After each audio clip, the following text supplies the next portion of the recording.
கர்த்தருடைய பரிசுத்த நாமத்துக்கு மகிமை உண்டாகட்டும். ஆண்டவரும் உலக மீட்பரும் ஆகிய இயேசு கிறிஸ்துவின் நாமத்தினாலே உங்களை வாழ்த்துகிறேன்.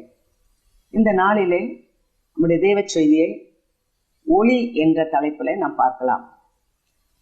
1 யோவான் 1வது அதிகாரம் 5வது வசனம் சொல்லியிருக்கிறது, தேவன் ஒளியாய் இருக்கிறார். இன்னைக்கு பல்வேறு ஒளியை குறித்து நம்ம பார்க்கிறோம்.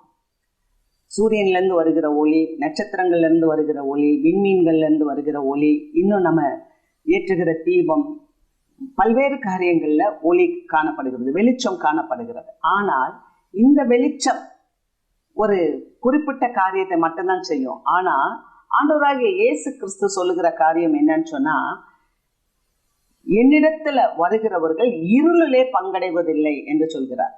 நான் திரும்ப சொல்லுகிறேன், இயேசு சொல்லுகிறார், என்னிடத்துல வருகிறவன் இருளிலே பங்கடைவதில்லை. ஒருவேளை நீங்க மேல சூரியன் இருக்கும், சாயந்தரம் ஆயிடுச்சுன்னா சூரியன் மறைஞ்சிடும், இருள் வந்துடும். அது மாதிரி ஒவ்வொன்றும் ஒரு தீபத்தை ஏற்றுறோம், அந்த தீபம் அணைஞ்சிருச்சுன்னா இருள் வரும். ஆனா இயேசு நம்முடைய வாழ்க்கையில வந்தா அவர் சொல்லுகிறார், இருளிலே பங்கடைவதில்லை. யோவான் 1வது அதிகாரம் 4வது வசனத்துல சொல்லுகிறார், அவருக்குள் ஜீவன் இருந்தது, அந்த ஜீவன் மனுஷருக்கு ஒளியா இருந்தது. அப்ப அவருக்குள்ள வாழ்வு இருந்தது, அந்த வாழ்வு தான் மனுஷனுக்கு ஒளியாய் வந்தது. அந்த ஒளி தான் நமக்குள்ள வாழ்வா வருகிறது. அல்லேலூயா. அதனாலதான் ஆண்டவர் சொல்றாரு யோவான் 8:12, நான் இந்த உலகத்துக்கு ஒளியா இருக்கிறேன். சங்கீதக்காரர் சொல்லுகிறாரு 139வது சங்கீதத்துல 11வது வசனத்துல, என்னை சுற்றி இருள் இருந்தாலும் அந்த இருள் என்னை சுற்றி வெளிச்சமா இருக்கும் அப்படின்னு சொல்றாரு. அப்ப தேவனுடைய பிள்ளைகளுடைய வாழ்க்கையில ஆண்டவராகிய இயேசு கிறிஸ்து என்ற ஒளி நமக்குள்ள வந்துருச்சுன்னு சொன்னா, பல நேரங்களில இருள் சூழ்வது போல காணப்படலாம். அந்த இருள் உங்களை சூழ்ந்து கொள்வது போல் இருந்தாலும் அந்த இருளும் நம்மளை சுற்றி, உங்களை சுற்றி வெளிச்சமாய் இருக்கும். அல்லேலூயா. நம்ம சில நேரங்களில் நம்மளுடைய பாதைகள் பயணப்படும் போது, ஐயோ எதிர்பாராத சூழ்நிலை இப்படி இருக்குது, நமக்கு யார் இருக்கா அப்படின்னு நம்ம நினைக்கலாம். ஆனா ஒரு தேவ பிள்ளை ஆண்டவராகிய இயேசு கிறிஸ்துவை பின்பற்றுதுன்னு சொன்னா, அந்த பிள்ளையோடைய வாழ்க்கையில இருள் வராது. ஏன்னா இருளிலே அவன் பங்கு அடைவதில்லை என்று வேதம் சொல்கிறது. வேதாகமத்துல ஒரு சம்பவம் இருக்கிறது. 2 ராஜாக்களின் புஸ்தகம் 6வது அதிகாரத்துல ஒரு சம்பவத்தை வாசிக்கிறோம். அங்க என்னன்னு சொன்னா, சீரிய மன்னன் ஒருத்தர் இருக்கிறாரு. அந்த சீரிய மன்னன் என்ன பண்றாரு, இஸ்ரவேல் ராஜாக்கு எதிரா நிறைய அவர் பல இராணுவங்களை அனுப்பி அங்கங்க அவர் இறங்கி அந்த தேசத்தை முற்றுகையிட வேணும்னு நினைக்கிறார். அப்ப இஸ்ரவேல் தேசத்துல ஒரு தீர்க்கதரிசி இருக்கிறார். அவர் என்ன சொல்றாரு, இஸ்ரவேல் மன்னன்ட்ட, நீங்க இந்த இடத்துக்கு போகாதீங்க, இங்க எல்லாம் சீரியர்கள் பாளையம் இறங்கி இருக்கிறாங்க, அங்கெல்லாம் அவங்களுடைய இராணுவங்களை வச்சிருக்கிறாங்க, நீங்க போயிடாதீங்க அப்படின்னு சொல்லி இவர் இன்ஃபர்மேஷன் கொடுத்துக்கிட்டே இருக்கிறார். இதனால இந்த இஸ்ரவேல் ராஜா அந்தந்த இடங்களுக்கு போகாம தப்பிக்கிறார். இதை பார்க்கிற அந்த சீரிய மன்னன் ஒரு நாள் யோசிக்கிறாரு, எப்படி நம்ம எந்த இடத்துலலாம் போய் இறங்குறோமோ அங்கெல்லாம் இந்த இஸ்ரவேல் மன்னன் வராம தப்பிக்கிறாரு, இது எப்படின்னு கேட்கும்போது அவருக்குள்ள இருந்த ஒரு உளவாளி சொல்றாரு, அந்த இஸ்ரவேல் தேசத்துல ஒரு தீர்க்கதரிசி இருக்கிறாரு, அவரு நீங்க வீட்டுக்குள்ள பள்ளி அறையில ரூம்ல பேசுற வார்த்தையை கூட அவர் அவங்க ராஜாவுக்கு தெரிவிப்பாரு, அவ்வளவு வல்லமை வாய்ந்தவர் அப்படின்னு சொல்லும் போது அந்த சீரிய மன்னன் கேட்கிறாரு, அவர் இப்போது எங்கே இருக்கிறார்? பாருங்க, சத்துரு எப்படி கேட்கிறான் பாருங்க, தேவனுடைய மனுஷனை அவர் எங்கே இருக்கிறார்? அப்ப அங்க உள்ளவங்க இன்ஃபர்மேஷன் கொடுக்குறாங்க, அவர் தோத்தானில இருக்கிறார், தோத்தான் என்ற ஒரு பகுதியில இருக்கிறார். அப்ப தேவ பிள்ளையே, நீங்க தேவனுடைய பிள்ளையாக இருப்பீர்கள் என்றால், நீங்கள் ஆண்டவராக இயேசுவை பின்பற்றுவீர்கள் என்றால், உங்களுக்கு நீங்க இருக்கிற இடமும் பிசாசுக்கு தெரியும், நீங்க என்ன செய்றீங்கன்றதும் பிசாசுக்கு தெரியும். இப்ப அந்த சீரிய மன்னன் என்ன பண்ணிட்டான், இவரை அழிக்கிறதுக்காக ஒரு படையை அனுப்பிட்டார். நேரா இப்ப நீங்க போய் அந்த தோத்தான்ல அந்த மலையில இருக்கிற அவனை பிடிங்கன்னு சொல்லும் போது நிறைய படைகள் அங்க வாசிக்கிறோம். நான் வாசிக்கிறேன், கேளுங்க. 2 ராஜாக்களின் புஸ்தகம் 6வது அதிகாரம் 14வது வசனம். அப்பொழுது அவன் அங்கே குதிரைகளையும் ரதங்களையும் பலத்த இராணுவத்தையும் அனுப்பினான். அவர்கள் ராக்காலத்திலே வந்து பட்டணத்தை வளைந்து கொண்டார்கள். பாத்தீங்களா? ரதங்களை அனுப்புறார், குதிரைகளை அனுப்புறார், ராணுவங்களை அனுப்புறார். காலத்துல அவங்க வந்து பட்டணத்தை அப்படியே வளைத்து கொண்டார்கள். இப்ப காலையில அந்த எலிசாவினுடைய வேலைக்காரன் கேயாசி எந்திரிச்சு வரார். எந்திரிச்சு வந்து பார்க்கும்போது அந்த பட்டணத்தை சுற்றிலும் எதிரிகள் படைகள் ராணுவங்கள் வந்து நிக்கிறத பார்த்த உடனே ரொம்ப பயப்படுறாரு. பயந்துட்டு உடனடியாக தன்னுடைய எஜமான் எலிசாவை நோக்கி சொல்றாரு, ஐயோ, பட்டணங்களை எல்லாம் இந்த எதிரிகள் சூழ்ந்து கொண்டார்கள், நம்ம என்ன செய்யலாம் அப்படின்னும் போது அவர் சொல்றாரு, நீ பயப்படாதே. அல்லேலூயா. அருமையான தேவ பிள்ளைகளே, உங்களை சுற்றி எந்த ஒரு பிரச்சனை வந்தாலும், எந்த ஒரு சூழ்நிலைகளுக்குள்ளாக நீங்கள் கடந்து போனாலும், நீங்கள் தேவனால் மீட்கப்பட்ட ஜனம், தேவனை பின்பற்றுகிற ஜனம், தேவனை பின்பற்றுகிற பிள்ளைகள் இருளில் பங்கடைவதில்லை. அவர் சொல்றாரு, கேயாசியை பார்த்து, தன்னுடைய வேலைக்காரனை பார்த்து சொல்றாரு, நீ பயப்படாதே, அவர்களோடு இருப்பதை பார்க்கலாம் நம்மோடு இருக்கிறவர்கள் அநேகர். அல்லேலூயா. உலகத்தில் இருக்கிறவர்களை காட்டிலும் உங்களிடத்தில் இருக்கிறவர் பெரியவர். இந்த செய்தியை பார்த்து கொண்டு இருக்கிற அருமையான தேவ பிள்ளையே, நீங்க சோர்ந்து போகாதீங்க, பயப்படாதீங்க, உங்களோட இருக்கிறவர் பெரியவர். இப்ப என்ன சொல்றாரு? ஒரு சின்ன ஜெபம் செய்யறாரு. ஆண்டவரே, வேலைக்காரனுடைய கண்கள் திறக்கும்படி செய்யுங்கன்னு. அப்படி திறக்கும் போது அங்க என்ன தெரியுமா நடந்துச்சு? அந்த மலையை சுற்றிலும் அக்னிமயமான ரதங்களும் குதிரைகளும் அங்கே நிறைந்து காணப்பட்டது. தேவனுடைய ராணுவம், ஆண்டவராகிய தேவன், யெகோவா சபையோர், அவரே அந்த இடத்துல அவர் சுற்றி இருந்து பாதுகாக்கிறார். அல்லேலூயா.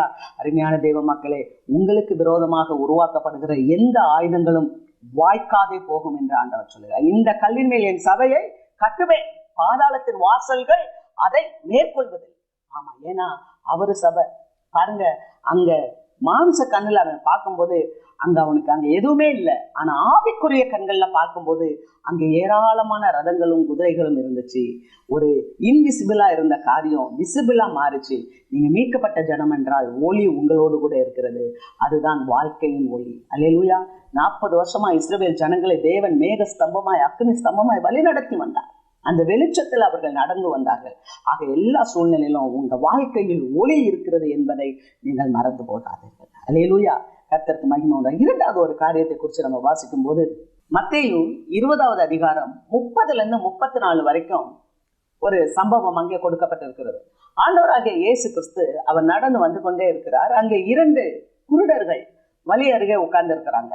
அவங்க ஆண்டவர் வர்றாருன்னு பார்த்த உடனே தாவீதின் குமாரனுக்கு ஓசனா என்று சொல்லி, தாவீதின் குமாரனே எங்களுடைய கண்களை திறக்கணும்னு சொல்லி கத்துறாங்க. தாவீதின் குமாரனே எங்களுக்கு இறங்கும், தாவீதின் குமாரனே எங்களுக்கு இறங்கும் என்று சொல்லும் போது அங்க நல்லா பாக்குறோம், அங்க இருக்கிற ஜனங்கள் அவர்களை அதட்டினார்கள். ஒருவேளை வாழ்வின் ஒளியை பெற்ற நீங்கள் தாவீதின் குமாரனை நோக்கி நீங்கள் ஜெபிக்கும் போது, துதிக்கும் போது, ஆராதிக்கும் போது அநேக ஜனங்கள் உங்களை அதட்டுவாங்க. ஆனா அதை பார்த்து நீங்க பயப்படக்கூடாது. அங்கே அவர்கள் கண்ணுதான் தெரியாம இருந்தாங்க, ஆனால் தாவீதின் குமாரனை அறிந்திருந்தார்கள். அவங்க வாழ்க்கையில ஒளி பெற்றவங்க பாருங்க, அந்த ஒளி பெற்றவங்க அகத்துல ஒளி பெற்றவங்க. ஆகவே தாவீதின் குமாரனை அறிந்திருந்தபடினால ஜனங்கள் அவரை கூப்பிடாதீங்க, பேசாதீங்கன்னு அதட்டினாலும் இவர்கள் இன்னும் அதிகமாய் சத்தமிட்டு கூப்பிட்டார்கள் என்று பார்க்கிறோம். அல்லேலூயா. ஒருவேளை நீங்க தேவனை துதிக்கும் போது, நீங்க தேவனை ஆராதிக்கும் போது பல இந்த தேவனை பத்தி பேசாதீங்க, கூப்பிடாதீங்க, ஜெபிக்காதீங்கன்னு சொல்லலாம். ஆனால் இன்னும் அதிகமாய் அவர்கள் ஆண்டவரை கூப்பிட்டாங்க. ஏன்னா அவர் ஒருவர் தான் சர்வ வல்லமை உள்ளவர், அவர் ஒருவர் தான் ஒளி கொடுக்க கூடியவர், அவர் ஒருவர் தான் இருளை அகற்றக்கூடியவர். அல்லேலூயா. ஆகவேதான் அவங்க இன்னும் அதிகமா சத்தமா கூப்பிட்டாங்க. அப்ப என்ன நடந்துச்சு தெரியுமா? ஆண்டவர் நின்று, நான் உங்களுக்கு என்ன செய்ய வேண்டும் என்று கேட்டார். நான் உங்களுக்கு அப்ப அவங்க சொன்னாங்க, நாங்கள் பார்வையை அடைய வேண்டும். ஆண்டவர் அவர்களுக்கு பார்வையை கொடுத்தார். உடனடியாக அவர்கள் அவருக்கு பின் சென்றார்கள் என்று பார்க்கிறோம். அருமையான தெய்வ மக்களை, உங்களோடு கூட ஆண்டவராகிய தேவன் இருக்கிறார். வாழ்க்கையில் அவர் ஒளியாய் வருகிறார், வாழ்விலே அவர் ஒளியாய் வருகிறார். அவர் நேற்றும் இன்றும் என்றும் மாறாத தேவன். எப்போதும் நான் உங்களோடு கூட இருக்கிறேன் என்று வாக்கு பண்ணினவர். ஹல்லேலூயா. சங்கீதத்துல வாசிக்கிறோம், 119வது சங்கீதம் 105வது வசனம், அவருடைய வசனம் காலுக்கு தீபமும் பாதைக்கு வெளிச்சமா இருக்கு. தேவனுடைய வார்த்தை, தேவனுடைய வசனம் நம்முடைய வாழ்க்கைக்கு காலுக்கு தீபமும் பாதைக்கு வெளிச்சமா இருக்கு. பாத்தீங்களா? ஒருவேளை நம்ம பாதை அறியாத குருடர்களை போல இந்த நாட்கள்ல நீங்க நடந்து கொண்டு இருக்கலாம். ஆனா அந்த தேவனுடைய வார்த்தையை நீங்க வாசிக்கும் போது, தேவனுடைய வார்த்தை உங்களுக்கு வழிகாட்டுறதாக, தேவனுடைய வார்த்தை உங்களை வளமுள்ள மக்களாக உங்களை மாற்ற வல்லமை உள்ளதா இருக்கிறது. அல்லேலூயா. அந்த தேவனுடைய வார்த்தைக்கு நீங்கள் கீழ்ப்படியும் போது, செவி சாய்க்கும் போது, வேதமே வெளிச்சம், கட்டளையே விளக்கு, போதக சிற்றையே ஜீவவழி என்று சாலமோன் சொல்லுகிறார். அதுபோல நம்ம ஆண்டவருடைய வெளிச்சமாகி இந்த வார்த்தையை நம்ம கடைபிடிக்கும் போது கர்த்தர் உங்களை எல்லா வழிகளிலும் ஆசீர்வதித்து வருவார். ஆமென். அல்லேலூயா. இது வாழ்வில் ஒளியா இருக்கு. அடுத்து மூன்றாவது ஒரு ஒளியை குறித்து நான் வாசிக்கிறேன் உங்களுக்கு. வாழ்வே ஒளி. அல்லேலூயா. நான் வாசிக்கிறேன், கேளுங்கள். அப்போஸ்தலர் 9வது அதிகாரம் 3வது வசனம். அவன் பிரயாணமாய் போய் தமஸ்குவுக்கு சமீபித்த போது சடுதியிலே வானத்தில் இருந்து ஒரு ஒளி அவனை சுற்றி பிரகாசித்தது. பாருங்க, தமஸ்குவுக்கு சமீபித்த போது பவுலை குறித்து இங்க வாசிக்கிறோம். அதாவது வாழ்க்கையில் ஒளி. அவர் மேகஸ்தமமாய் அக்னிஸ்தமமாய் வருகிறார். அவர் எப்போதும் நம்மை சூழ்ந்து காணப்படுகிறார். இருள் போன்ற சூழ்நிலைகள் இருந்தாலும் அங்கே தேவன் இருக்கிறார். வாழ்க்கையில் நமக்கு ஒளியாய் வருகிறார். நம்முடைய வாழ்விலும் அவர் ஒளியாக தான் இருக்கிறார். ஒருவேளை பயண பாதையில் ஐயோ இல்லை அப்படின்னா கூட நேரடியாக வந்து இயேசு நின்று கூப்பிடுறார். அதே மாதிரி அப்படியே உங்களுக்கு கூடவே இருக்கிறார். வாழ்வில் ஒளியாக அந்த 2 குருடர்களுக்கு எப்படி அவர் கண் பார்வை கொடுத்தாரோ அதே மாதிரி நம்மளுடைய எல்லா சூழ்நிலைகளிலும் ஆண்டவர் நமக்கு பார்வை கொடுப்பார். மூன்றாவது காரியம் வாழ்வே ஒளி. இந்த இயேசு கிறிஸ்துவினுடைய நாமத்தை தொழுதுகிற எல்லா புருஷர்களையும் ஸ்திரீகளையும் அடித்து கொள்ள வேணும்னு சொல்லி ஒரு வெறித்தனமாக நடந்து போன ஒரு மனுஷனை ஒரு ஒளியை சந்திக்குது. அந்த ஒளி அவரை சுற்றி பிரகாசிக்கும் போது என்ன தெரியுமா, அவன் சடுதியிலே ஒரு ஒளி வந்த உடனே கீழே விழுந்தான் என்று பார்க்கிறோம். அல்லேலூயா. அருமையான தெய்வ மக்களே, எந்த ஒரு மனுஷன் ஒளியை பார்க்குறாங்களோ அந்த ஒளியை பார்த்த விட்டுக்கு அந்த மனுஷன் கீழே விழுந்துருவான். இங்கே வசனத்தை வாசிக்கிறோம். வெளிப்படுத்தின விசேஷம் 1வது அதிகாரம் 18 வசனங்களை நம்ம வாசிக்கும் போது அங்கே தேவன் அப்படியே பார்க்குறாரு யோவான். அவர் மார்பில் பொற்கட்சி அறிந்தவராய், அவர் கண்கள் அப்படியே உலையிலிட்ட கண்ணை போல இருக்கிறது, அவர் பாதங்கள் இதெல்லாத்தையும் அப்படியே அவர் வர்ணிக்கிறாரு. ஆண்டவராகிய இயேசு கிறிஸ்துவை அவர் வர்ணிக்கும் போது அந்த இயேசுவை பார்த்த உடனே அவர் செத்தவனை போல கீழே விழுந்தேன் என்று சொல்லுகிறார்.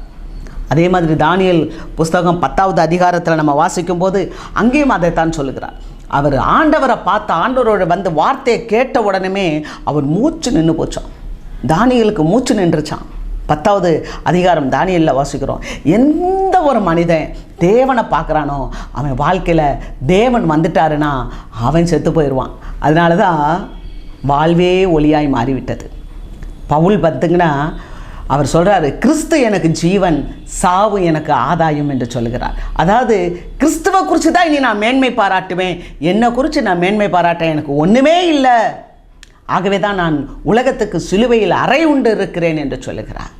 நான் வாழ்வது நான் அல்ல, எனக்குள் இயேசு பிழைத்திருக்கிறார். ஆக அந்த ஒளியை அவர் வெளிப்படுத்துகிறவராய் அவருடைய வாழ்வே ஒளியாய் மாறிவிட்டது. அல்லேலூயா. இந்த வார்த்தையை கேட்டுக்கொண்டிருக்கிற எனக்கு அருமையான தேவ மக்களே, இந்த ஒளி உங்களுடைய வாழ்க்கையிலும் வருகிறது. அவர் வாழ்வில் ஒளியாய் இருக்கிறார். அவர் வாழ்க்கையின் ஒளியாய் இருக்கிறார். வாழ்வின் ஒளியாய் இருக்கிறார். வாழ்வே ஒளியாய் உங்கள் வாழ்க்கையை மாற்ற அவர் சித்தமுள்ளவராக இருக்கிறார். அல்லேலூயா. ஆகவே நீங்கள் சோர்ந்து போகாதீங்க. எல்லா சூழ்நிலையிலும் நம்ம கர்த்தரை பார்த்தோம்னா வாழ்கிறது நான் அல்ல, இயேசு என்னில் வாழ்கிறார் என்ற நம்பிக்கையோடு வாழ்ந்து நாம் ஜெயம் எடுக்க முடியும். கர்த்தருக்கு மகிமை உண்டாகட்டும். நம் கண்களை மூடி நாம் ஜெபிப்போம். மகா கிருபையும் இரக்கமும் உள்ள எங்கள் நல்ல தகப்பனே, இந்த ஆசீர்வதிக்கப்பட்ட நாளுக்காக நாங்கள் நன்றி செலுத்துகிறோம். உம்மை துதிக்கிறோம், உம்மை ஸ்தோத்தரிக்கிறோம். ஆண்டவரே, நீர் ஒளியாய் இருக்கிறீர். இந்த ஒளியானது எங்களுக்குள் வரும்போது இருளானது எங்களை பற்றிக்கொள்வதில்லை என்று பார்க்கிறோம். ஆகவே சுவாமி, இந்த சத்திய வார்த்தைகளை கேட்டுக்கொண்டிருக்கிற ஒவ்வொரு சகோதரனுக்காக சகோதரிக்காக நான் ஜெபிக்கிறேன். அவர்களுடைய உள்ளங்களிலும் இல்லங்களிலும் ஒளி உதிக்கும்படியாக நான் ஜெபிக்கிறேன். தேவ பிரசன்னத்தினால் நிரப்பப்படட்டும் சுவாமி. எல்லா பயங்கள், அதைரியங்கள், சோர்வுகள், வியாதி படுக்கைகள் மாற்றப்படட்டும் சுவாமி. கர்த்தருடைய கரம் இறங்கட்டும். ஆண்டவரே, உம்முடைய பிரசன்னம் அந்த இடத்துல இருக்கட்டும். ஆண்டவரே, அன்றைக்கு மரியாள் இருந்த இடத்துல ஒரு ஒளி வந்தது. ஆண்டவரே, ஒரு உயிர்மீட்சை பெற்று பரிசுத்தமுள்ள ஒரு குழந்தையை பெற்றெடுத்தாங்கன்னு பார்க்குறோம். அதுபோல் சுவாமி, இந்த நாளிலும் இந்த செய்தி ஆண்டவரே ஒவ்வொருவருடைய வாழ்க்கைக்கும் ஒளியாய் வந்து அவர்கள் வாழ்க்கையில் இருக்கிற குறைவுகள் எல்லாம் இயேசு கிறிஸ்துவின் நாமத்தில் நிறைவாகும்படியாக தைரியத்தோடு அவங்க வாழ்ந்து உம்முடைய நாமத்தை மகிமைப்படுத்த தேவன் கிருபை செய்யுங்கப்பா. கர்த்தர் அப்படியே செய்கிறதுக்காக நன்றி. பலவீனங்கள் எல்லாம் மாறி போறதுக்காக நன்றி. உமக்கு சாட்சியாய் நீர் ஒவ்வொருவரையும் நிலைநிறுத்துறதுக்காக நன்றி. துதிகான மகிமை ஒருவருக்கே ஏறெடுக்கிறோம். மீட்பர் இயேசு கிறிஸ்துவின் நாமத்தில் ஜெயமெடுத்து ஜெபித்து ஒவ்வொருவரையும் உம்முடைய நாமத்தின் பேரில் ஆசீர்வதிக்கிறேன். ஜெபம் கேளும் நல்ல பிதாவே. ஆமென். God bless you.